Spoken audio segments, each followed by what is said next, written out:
नागरिकता भाग 2 अनुच्छेद 5 से 11 है ना। इस टॉपिक का शुरुआत कर रहे हैं। इसमें देखते हैं कि क्या मेन कॉन्सेप्ट हैं। बाकी सब तो किताब में लिखा हुआ रहता ही है, तो मेन क्रक्स को समझ जाना है, कॉन्सेप्ट को समझ जाना है। तो प्रश्न उठता है कि नागरिकता में नागरिकता होता क्या है ना। नागरिकता होता क्या, सबसे पहला प्रश्न है। तो नागरिकता जो होता है ना, वो राज्य और व्यक्ति के बीच का संबंध होता है नागरिकता। यानी कि राज्य, अगर कोई आपसे पूछे कि नागरिकता होता क्या है, तो राज्य और व्यक्ति के बीच का संबंध होता है। संबंध क्या होता है? नागरिकता कराता है। ठीक है, क्लियर। अगर कोई पूछे तो 2 लाइन में बता देंगे, राज्य और व्यक्ति के बीच का संबंध नागरिकता है। तो संबंध का आधार क्या है? कोई भी संबंध का एक आधार होता है। इस संबंध का जो आधार होता है, पहला आधार क्या है? तो क्या है? अधिकार। पहला संबंध अधिकार।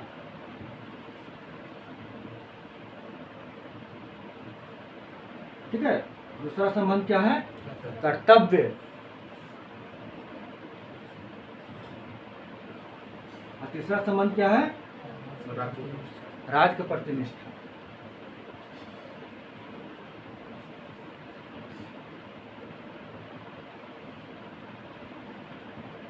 राज्य के प्रति निष्ठा। तो अधिकार बोलिएगा तो पूछेगा कि कैसा अधिकार?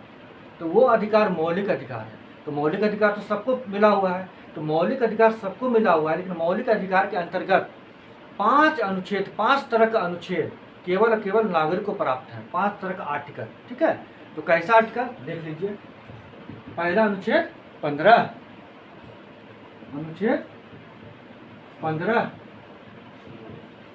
फिर 16, फिर 19, फिर 29, फिर 30। ये 5 अनुच्छेद, 5 तरह का। इस अनुच्छेद में जिस अधिकार का जिक्र है, वो केवल और केवल किसको मिला है? नागरिक को मिला है। और ये आपको पता है, तो आपको 14 से लेकर अनुच्छेद 32 तक आपको सब पता, हमको पता है। लेकिन ये 5 जो मिला है, वो केवल और केवल नागरिक को मिला है। इसके साथ साथ कुछ अन्य अधिकार भी मिला है, जैसे क्या?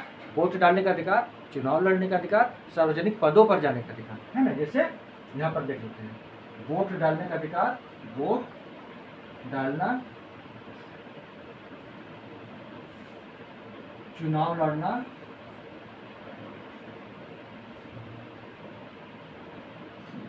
सार्वजनिक पदों पर जाना।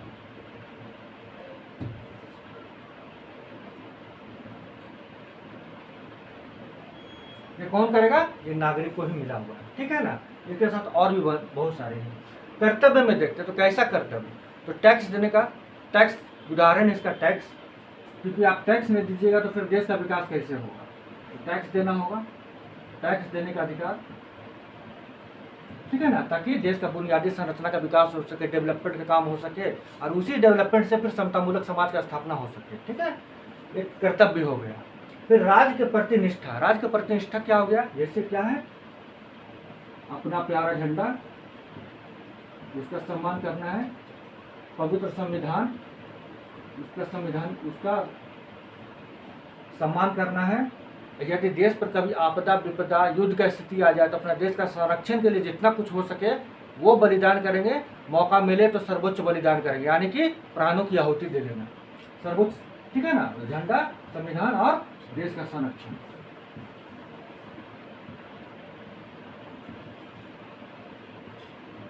ठीक है। विदेशी युद्ध के समय भाग सकता है, अपना देश निकल सकता है ना। अमेरिका अपना बुला लेगा नागरिक को, यूक्रेन बुला लेगा अपना नागरिक को, कनाडा बुला लेगा, लेकिन हम भारतवासी अपना देश को छोड़कर कहीं नहीं जाएंगे। यही भावना नागरिकता के द्वारा प्राप्त होता है। क्लियर। तो ये आपका कॉन्सेप्ट, मेन कॉन्सेप्ट हो गया। कोई पूछेगा नागरिकता क्या होता है, तो आप बता सकते हैं नागरिकता ये होता है और ये आधार होता है उसका। क्लियर। हम लोग देखते हैं कि अच्छा, पहले भी तो प्रजा होता था। प्रजा कहा जाता है कि राजा हुआ करता था, प्रजा हुआ करता था। तो प्रजा नागरिक में क्या अंतर है? अभी भी हम लोग हैं, एक सत्ता शासन कर रहा है और हम लोग उसमें रह रहे हैं। तो हम लोग और उसमें क्या अंतर है? देखिए, बात को समझिए। देखिए, नागरिक और प्रजा में मूल अंतर क्या है? नागरिक को अधिकार भी सुनिश्चित है, उसका कर्तव्य भी सुनिश्चित है। ठीक है। नागरिक को अधिकार भी मिला हुआ है,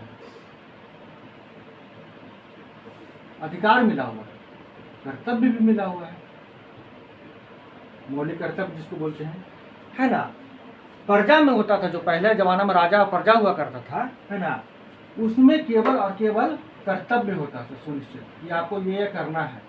अधिकार तो भूल जाइए, राजा दयालु हो गए तो कुछ कर दिए, क्रूर हो गए तो कुछ और ज़्यादा छीन लेंगे, लेकिन आपका अधिकार नहीं है ना, अधिकार के रूप में उनसे कुछ प्राप्त नहीं कर सकते आप।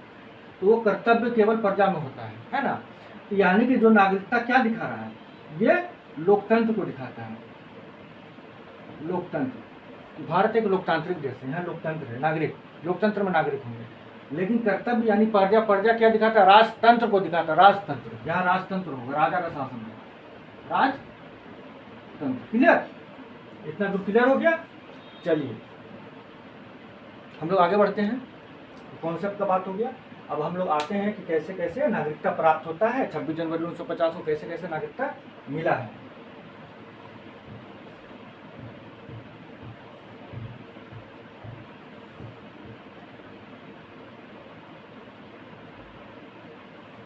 एक बात और नोट कर लीजिए, अगर कोई पूछेगा कि नागरिकता का परिभाषा क्या है, तो नागरिकता में क्या सकते हैं, मार्शल के अनुसार, मार्शल जो थे, मार्शल कहे थे क्या कि किसी देश का राजनीतिक समुदाय का पूर्व सदस्यता ही नागरिकता कहलाता है ना।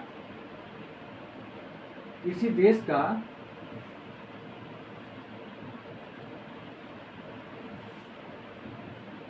राजनीतिक समुदाय का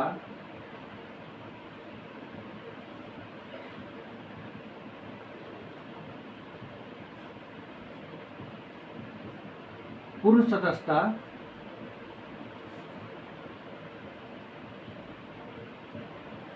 ये क्या कराता है, नागरिकता कराता है। एकदम आराम से एक संक्षेप में आप परिभाषा दे सकते हैं, किसी देश का राजनीतिक समुदाय का पूर्ण सदस्यता ही नागरिकता कहलाता है। यानी क्या है, इस देश में, ये देश है, इसमें वोट डाल भी सकते हैं और चुनाव लड़ भी सकते हैं। ऐसा नहीं कि सिर्फ वोटर हैं, हम चुनाव भी लड़ सकते हैं, अगर चाहें तो चुनाव भी लड़ सकते हैं। तो इसका राजनीतिक जो समुदाय है उसका पूर्ण सदस्य है कि नहीं है? ऐसा तो नहीं केवल हम वोट ही डाल सकते हैं, चुनाव भी लड़ सकते हैं, ठीक है ना। तो यही बात है, यही कहना चाह रहा है, ठीक है। आगे हम लोग बढ़ते हैं।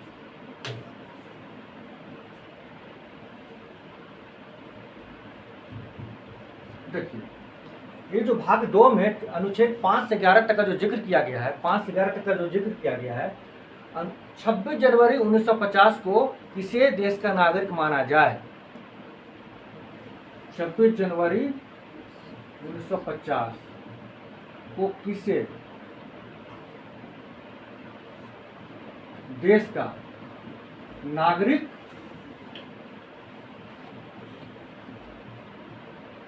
माना जाए, ये तय करने के लिए 5 से 11 तक अनुच्छेद किया गया है, ठीक है ना। तो अनुच्छेद 5 बोलता क्या है, अनुच्छेद 5 बोलता क्या है कि जन्म से जो इस धरती पे भारत के राज क्षेत्र में जिसका जन्म हुआ है, वो जन्म से इसका नागरिक है। पहला क्या हुआ, जन्म से, ठीक है ना। दूसरा क्या हुआ, माता या पिता या दोनों अगर भारत के नागरिक हैं, उसके बच्चे भी नागरिक होंगे। माता पिता या दोनों, ठीक है, नागरिक हैं, तो बच्चे भी क्या होंगे, बच्चे बोलिए तो शिशु नागरिक बनेंगे, ठीक है। समझ गए बात को। तीसरा क्या भाई कि जो 5 साल से भारत में रह रहा हो, यही है ना, 5 वर्ष से भारत में जो रह रहा हो,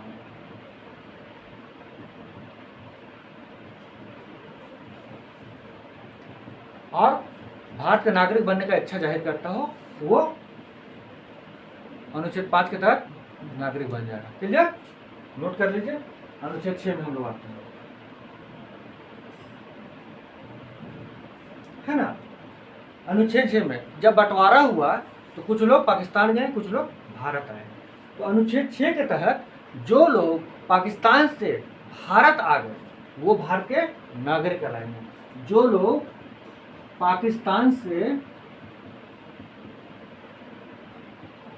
भारत आए वो क्या कहलाएंगे? भारत के नागरिक कहलाएंगे। क्लियर?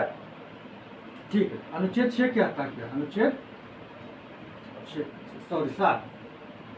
7 कहता कि जो लोग भारत से पाकिस्तान चले गए, भारत से पाकिस्तान चले गए, है ना, भारत से पाकिस्तान चले गए, ये पाकिस्तान से भारत आए, ठीक है ना, तो वो क्या कहलाएंगे? वो भारत के नागरिक नहीं कहलाएंगे, नहीं कहलाएंगे। लेकिन अगर समय रहते वो वापस भारत आ गए हैं और फिर से रिक्वेस्ट करते हैं, आवेदन देते हैं, तो भारत सरकार उसे नागरिकता के बारे में सोच सकती है। क्लियर? चलिए 8 में आते हैं, अनुच्छेद 8। ये तो भारत पाकिस्तान की बात हुआ। यदि कोई भारतीय मूल का व्यक्ति, भारतीय मूल का व्यक्ति, भारतीय मूल कहने का मतलब जिसके दादा परदादा और भी पीछे के लोग भारत के रहे हो, भारत के निवासी हो, अब उनके बच्चे कहीं और देश में रह रहा है ना, तो कोई भारतीय मूल का व्यक्ति भारत आना चाहता है, यानी कि भारत आना चाहता है, आना चाहता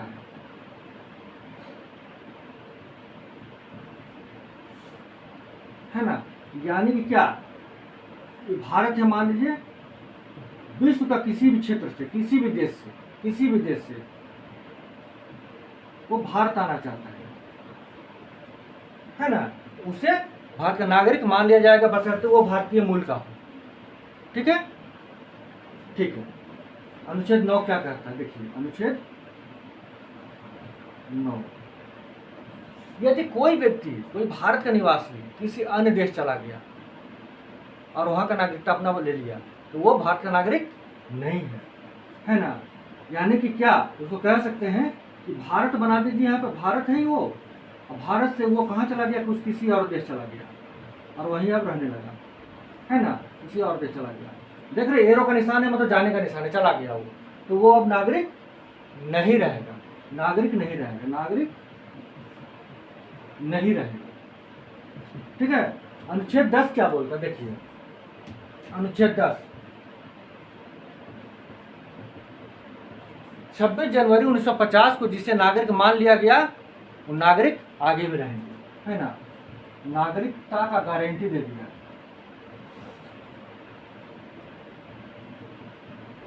मतलब वो आगे भी नागरिक रहेंगे, ऐसा नहीं कि आज दे दिए कल तुमसे छीन लेंगे। 11 क्या बोलता भाई? अनुच्छेद 11 कि आगे संसद का जब निर्माण होगा तो संसद ही नागरिकता के संबंधी विधि का विनियमन करेगी, यानी संसद नागरिकता संबंधी विधि का विनियमन करेगी। विधि का विनियमन मतलब उसके संबंधी कानून बनाएगी, क्योंकि संसद 1950 तक बना नहीं था, है ना, भारत तो अभी तो चुनाव नहीं हुआ था, इलेक्शन नहीं हुआ था, तो संसद कहाँ से बनेगा? जब संसद बन जाएगा तो संसद ही इसका विधि का विनियमन करेगी।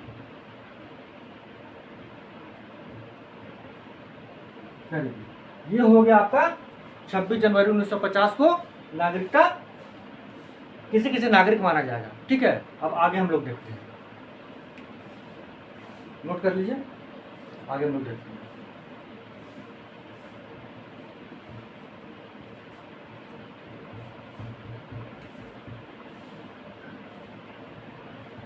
नागरिकता अधिनियम 1955, है ना, वही है ना,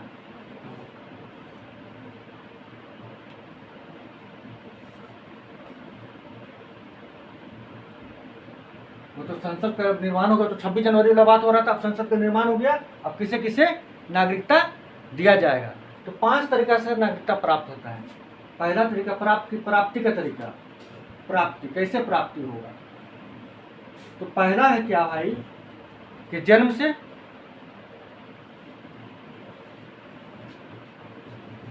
माता पिता भारत के नागरिक हैं तो बच्चे भी नागरिक हो जाएंगे, है ना, यानी कि भारत के राज्य क्षेत्र में जन्मा व्यक्ति भारत के राज्य क्षेत्र में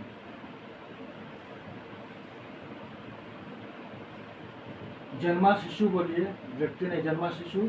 शिशु मतलब जो छोटा बाबू होता वही वाला। जन्मा शिशु, भारत के राज्य में जन्मा शिशु है ना, जिसके माता पिता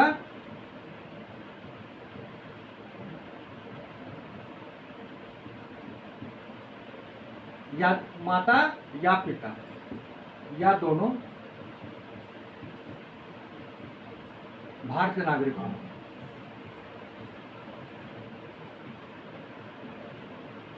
क्लियर? जन्म से मिल गया उसको। दूसरा क्या है? रक्त से। ठीक है, इसमें अगर देखा जाए पॉलिटिकल साइंस में देखा जाए, राजनीतिक विज्ञान में देखा जाए तो जस सोली का सिद्धांत करते हैं। जस सोली का सिद्धांत, इसका मतलब हुआ सोली से बना सॉइल। सॉइल मतलब मिट्टी। इस मिट्टी पर जन्म लिए हैं, इस मिट्टी के हम नागरिक हैं। ठीक है। दूसरा होता क्या? रक्त से संबंधित। रक्त से,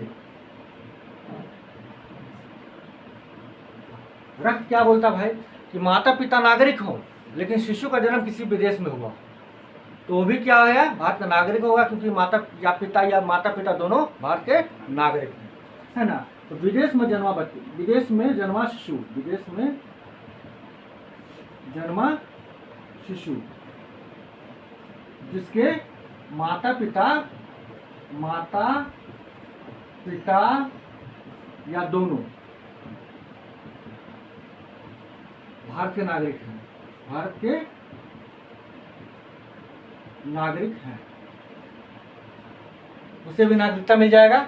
ठीक है ना। अभी नियम है कि जिस देश में आप बच्चा जन्म हुआ है वहाँ का कॉन्सुलेट या फिर जो राजदूत का जो ऑफिस होता है वहाँ पे जाके एक पंजीकरण करवा देना होगा, उसको जाके सूचना दे देना होगा, बस और कुछ नहीं। वो जन्म से योर रक्त से मिल जाता है। तीसरा क्या होता है बताइए?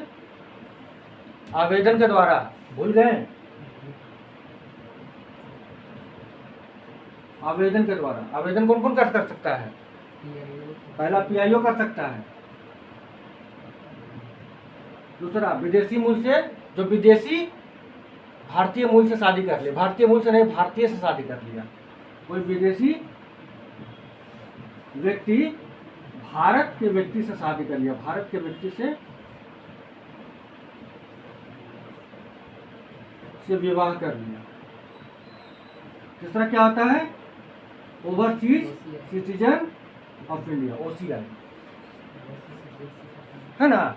पीआईओ के लिए कितना साल होता है? 7 साल। पीआईओ का मतलब होता है person of Indian origin, person of Indian origin, है ना, भारतीय मूल का व्यक्ति। अगर किसी का दादा परदादा भारतीय मूल के थे, अगर वो यहाँ आना चाहे तो 7 साल भारत में रहेगा, उसके बाद वो आवेदन करेगा, भारत सरकार उस पर विचार करेगी नागरिकता देना या न देना, है ना। तो भारतीय मूल का व्यक्ति, इसको लिख लीजिए, भारतीय मूल का व्यक्ति के लिए कितना? 7 साल, 7 वर्ष। हो सकता है उसका दादा परदादा गरीब बेटिया मजदूर के रूप में बाहर चले गया हो, अब भारत स्वतंत्र हो गया है, अब उसको मौका आना चाहता है अपना देश अपना धरती फिर से, तो उसके लिए 7 साल है। ठीक है। विदेशी, कोई विदेशी महिला या पुरुष भारत के किसी महिला या पुरुष से शादी कर लेता, विवाह कर लेता है, तो उसके लिए कितना है? 7 साल। इसके लिए क्या है? 7 साल निर्धारित कर दिया गया, 7 साल निर्धारित। 7 साल के बाद वो भी आवेदन करेगा और उसके बाद उससे नागरिकता मिल सकती है। ठीक है। ओसीआई, ओसीआई क्या है? ओवरसीज सिटीजन ऑफ इंडिया, है ना। ये क्या होता है भाई? समुद्र पारीय नागरिक जिसको कहते हैं, है ना, भारतीय बोलते हैं, भारतीय, समुद्र पारीय भारतीय से कहते हैं। उसके तहत 5 साल है। ठीक है ना, इसके तहत 5 साल। ओसीआई क्या होता है उसको आप डिटेल में बताएंगे अभी, है ना। अभी बस जान लीजिए कि ओसीआई भी पीआईओ ही होता है ना, ये भी भारतीय मूल का ही होता है, लेकिन इसे दर्जा दे दिया जाता है। ओसीआई का जब मिल जाता है उसको सर्टिफिकेट दे दिया जाता है, तो उसको आराम से भारत आ जा सकता है बिना वीजा का। बस इतना फिलहाल के लिए जान लीजिए कि पीआईओ के लिए वीजा लेना पड़ता है, ये भी भारतीय मूल का है, ओसीआई भी भारतीय मूल का है, लेकिन इसे वीजा नहीं लेना पड़ता है। बाद में उसका डिटेलिंग हम अगला क्लास में बताएंगे। अभी जान लीजिए पीआईओ और दोनों भारतीय मूल का है, लेकिन इसे वीजा लेना पड़ेगा, इसे वीजा लेना नहीं पड़ेगा। क्लियर? ये आवेदन के थ्रू ये हो गया। चौथा क्या होता है भाई? तो चौथा जान लेते हैं हम लोग, उसको आप लोग नोट कर लीजिए, फिर हम मिटा लेते हैं। ठीक है। चौथा देखिए,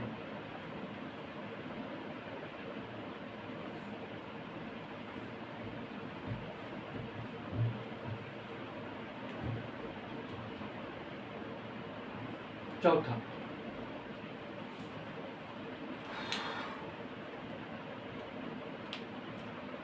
चौथा क्या है? देशीयकरण।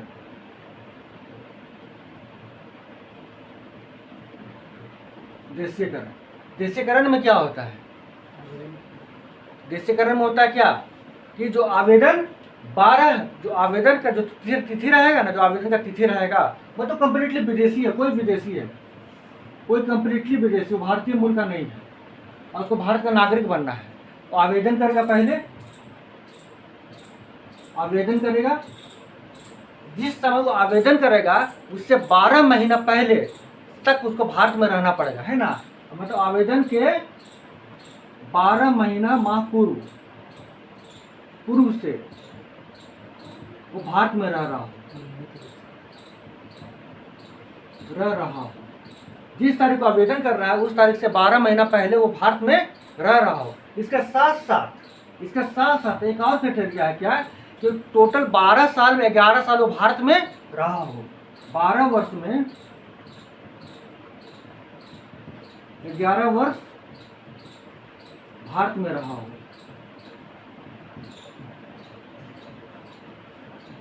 तो उससे क्या मिल जाएगा? मिल जाएगा देशीकरण के द्वारा इसको नागरिकता मिल जाएगा। भारत सरकार उस पर अपना विचार नियमित हाँ 12 माह नियमित लगभग। हाँ ठीक है, 12 माह पूर्व से भारत में रहा होगा, लेकिन नियमित होना चाहिए। नियमित मतलब कि लगातार रह रहा हो, है ना, लगातार रह रहा हो, कोई दिक्कत इसमें नहीं है, लगातार रह रहा हो, ठीक ना, रहा हो, क्लियर। इसमें छोड़ कभी गैप भी हो सकता है, लेकिन फिर भी वो 11 साल रहा हो, ठीक है। ये हो गया देशीकरण के द्वारा। चौथा क्या, पांचवा क्या होता है?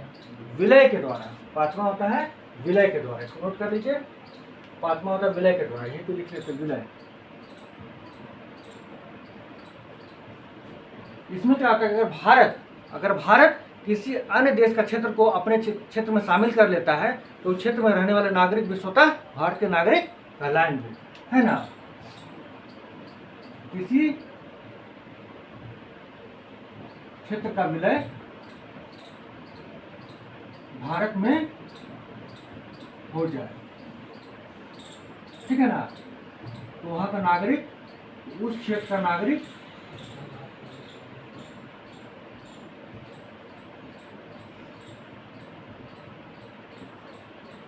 भारत के नागरिक कहलाएंगे, है ना, भारत के नागरिक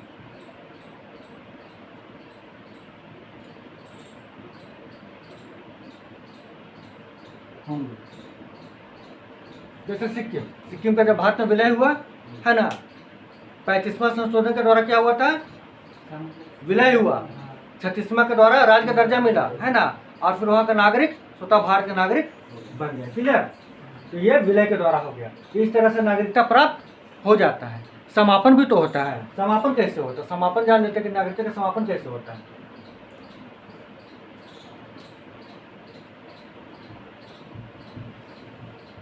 नागरिकता का समापन देखिए,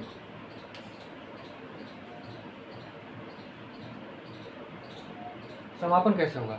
तो पहला कैसा होता है, त्याग कर दिए, त्याग के द्वारा। मतलब जो नागरिक है खुद जाकर एप्लीकेशन देता कि मेरा आप नागरिकता रख लीजिए भारत सरकार को, हम किसी और देश का नागरिक बन रहे हैं, वो जाके त्याग कर दिया, है ना, स्वयं त्याग कर दिया, स्वयं द्वारा, ठीक है ना। दूसरा क्या होता है, बर्खास्त कर दिया गया। जैसा हमें पता है कि भारत में एकल नागरिकता है, दोहरी नागरिकता नहीं है। यदि कोई व्यक्ति किसी अन्य देश में जाकर नागरिकता प्राप्त कर लिया हो और भारत का नागरिकता का त्याग भी नहीं किया हो तो स्वतः उसका नागरिकता बर्खास्त कर दिया जाएगा, समाप्त कर दिया जाएगा, ठीक है ना। तो बर्खास्ती के द्वारा, यानी कोई व्यक्ति दोहरी नागरिकता प्राप्त कर लिया हो, दूसरे देश का नागरिकता, दूसरे देश की नागरिकता प्राप्त कर ले,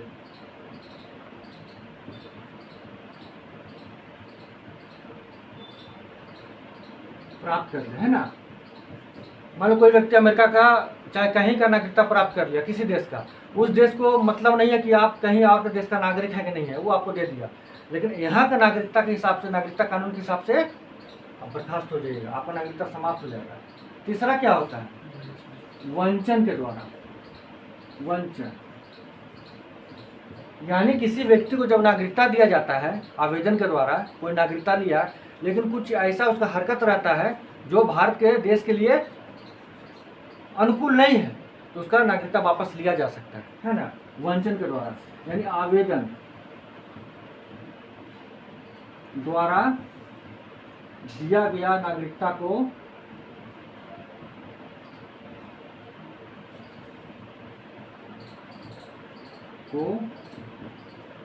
समाप्त किया जा सकता है।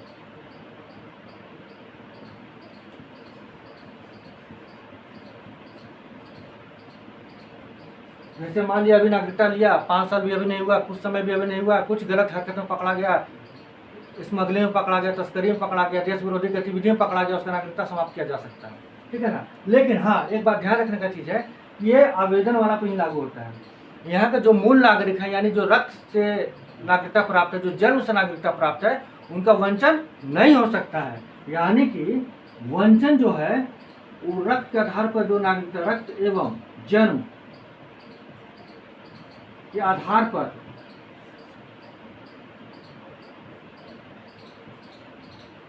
प्राप्त नागरिकता को समाप्त नहीं किया जा सकता है।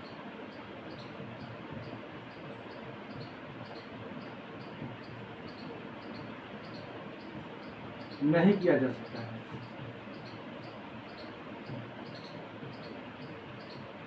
आपको लगता है देशद्रोह करे तो उसे आप फांसी दे दीजिए, मृत्यु दंड दे दीजिए, लेकिन नागरिकता आप उसका समाप्त नहीं कर सकते हैं।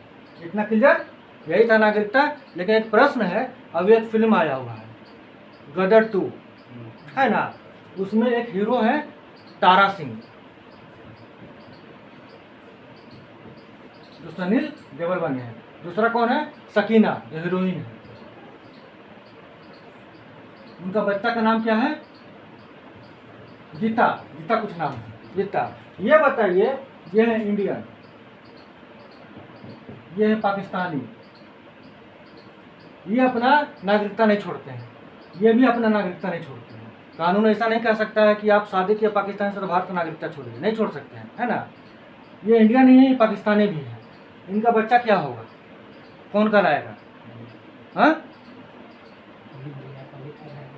देखिए जितना क्या कहलाएगा, जितना कहलाएगा 18 साल तक, जितना जिनका बेटा है, दोनों देश का मजा मारेगा, है ना। पाकिस्तानी भी है, इंडियन भी, 18 साल तक। लेकिन जैसे ही 18 साल पूरा हो गया, कि 6 महीना के अंदर में जीता को बताना पड़ेगा तो भारत का नागरिक है, लेना चाहता है कि पाकिस्तान का, क्योंकि 18 साल के बाद जो सोचने समझने की शक्ति हो जाता है। यानी कि 6 महीना के बाद जीता को बताना पड़, 6 माह के बाद बताना पड़ेगा कि तुम इंडिया में आना चाहते हो, इंडिया में पाक जाना चाहते हो। अगर इंडिया में आते हो दादी घर, पाक जाते हो नानी घर। इंडिया में आते हो दादी घर, इंडिया में तुम नागरिक बनते हो, तो अपना चांद पर जाकर झंडा फहराओगे, झंडा लगाओगे। और अगर आप पाकिस्तानी का बनते हो तो झंडा पर चांद देखोगे। यही हो सकता है ना। बस यहाँ पर चांद पर झंडा लगाओगे भारतीय बनकर, और यहाँ बनकर झंडा पर चांद देखते रहोगे दूसरी बार, ठीक है ना। तो जितना पर डिपेंड करता है कि 18 साल के बाद वो क्या करता है। चलिए आज के लिए इतना ही, फिर मिलते हैं अगला क्लास में।